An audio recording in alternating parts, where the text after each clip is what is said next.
Café Cannes Clap, séquence interview avec Alain Guiraudy pour ce film Rester vertical. Et on a eu également la chance de rencontrer son acteur principal, Damien Bonnat.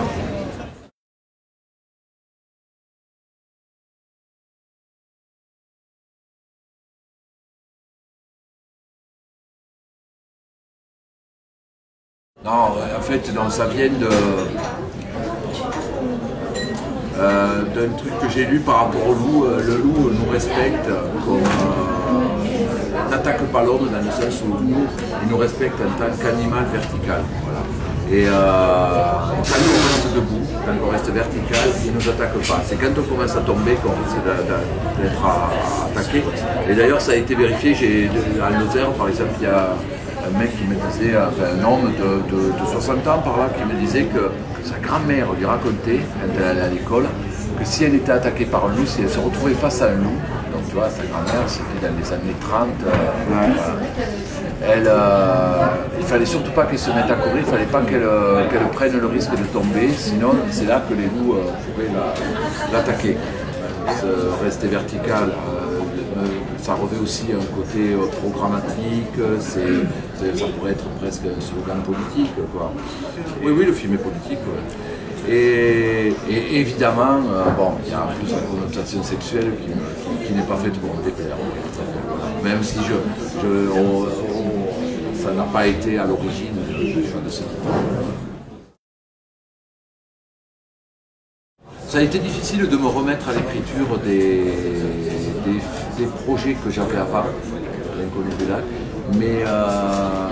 mais finalement je me suis mis à écrire quelque chose en voyage, pendant la tournée de L'Inconnu du lac, j'ai beaucoup accompagné à l'étranger, et pendant les voyages je me suis mis à écrire Rester vertical d'une façon très détendue, très décousue, ça venait tant mieux, ça venait pas tant pis, et puis au bout d'un an j'avais beaucoup de séquences, j'ai remis un peu d'ordre là-dedans, tout en gardant comme son côté un peu éclaté.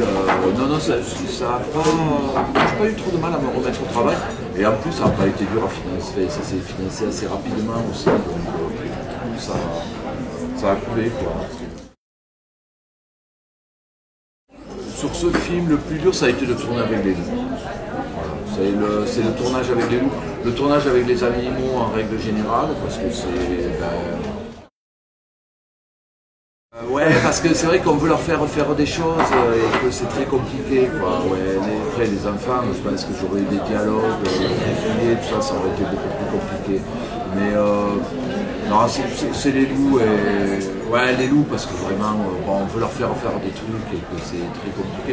Et puis que ça reste des loups, ça reste un animal sauvage, même si on utilise le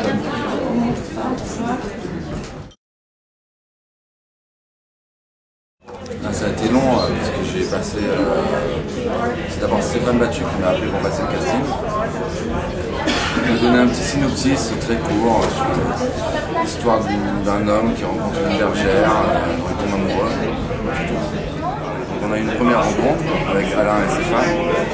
Déjà on a fait connaissance, on a parlé un peu de la vie, de tout, de rien, de se connaître un peu. Alain, moi j'avais déjà eu envie de travailler avant, quand j'avais découvert Le Roi de l'Évasion. Voilà, c'est un moment qui s'est trouvé dans ma tête. Et voilà, donc, ça s'est trouvé. Je pouvais pas me présenter, c'était comme ça. Enfin, voilà, ça s'est fait dans l'autre sens. Et à la suite de cette rencontre, il y en a eu 3 ou 4 successives, à chaque fois des espèces de moments d'1 heure, 1 heure et demie, avec d'autres comédiens, pour voir comment ça fonctionnait entre nous, avec le rôle que tient Raphaël, ou le rôle que tient Lydia. Ça s'est quand même étalé, je crois, entre le 22 avril et le 11 juillet.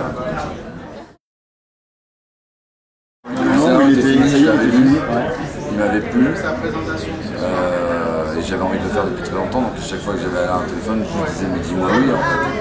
Et lui il attendait d'avoir toutes les conditions et de faire ses choix et tout ça, pour pas nous embarquer sur une histoire alors qu'on n'aurait pas pu la faire, on ne sait pas, on va pas se faire du mal pour rien. Et puis voilà, le 11 juillet, il m'a appelé pour me dire que c'était moi et qu'on allait le faire ensemble. Je définirais par un élan de sincérité envers soi-même et envers les autres, et un équilibre funambule, mais un espèce de l'équilibre, mais très vivant parce qu'il y a la mort pas loin, la mort ou la chute. Enfin, là, on m'a pas demandé de créer un passé, tout ça.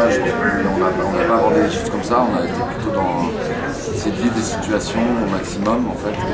Et après sur le rôle de Léo, c'est intéressant parce qu'en même temps comme ça, c'est quelqu'un qui crée des nouvelles choses dans ses relations à chaque fois. Du coup, il y avait plein de choses à aller chercher comme ça, mais après moi je me suis surtout préparé en lisant énormément de scénarios pendant plus d'1 mois. Je faisais tout ça 6 heures par jour pour le connaître sur le bout des doigts, les dialogues, tout ça devienne naturel, mais que ça reste un premier jet aussi, parce que j'avais l'impression que Léo, c'était important que les choses sortent de sa bouche, comme s'il les avait jamais dites et qu'il ne s'attendait pas à les dire. Et que, donc j'ai surtout fait ça, et puis après j'ai vécu des situations au maximum dans le moment. Comment est-ce C'est qu'on trop vit bien, ça? mais en même temps je suis hyper heureux et serein en même temps. Alors, je suis fier d'être là pour ce film-là avec Alain. Je suis heureux d'entendre que des gens qui touchent des tas de gens. Et voilà, moi en même temps j'ai découvert hier soir, je ne l'avais pas vu avant. Donc je ne l'ai pas encore totalement digéré, parce que voilà, j'ai envie de le revoir, mais j'ai déjà ressenti un truc. Le scénario me touchait, tout ça, mais j'ai trouvé un truc de sensation physique que je n'avais pas pressenti en fait, qui se font en fait par l'image, par le son. C'est une sensation bizarre en fait, j'ai l'impression que c'est ce qui se passe dans le film à certains moments.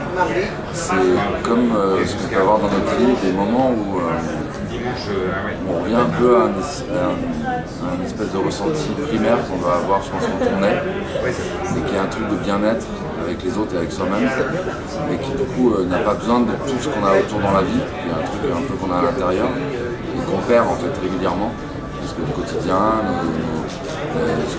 ce à quoi on cogite, nous éloigne de tout ça. C'est vraiment un truc d'instinct animal, je sais pas, c'est un truc de vertige un peu d'essayer d'être au meilleur endroit pour soi-même dans la vie.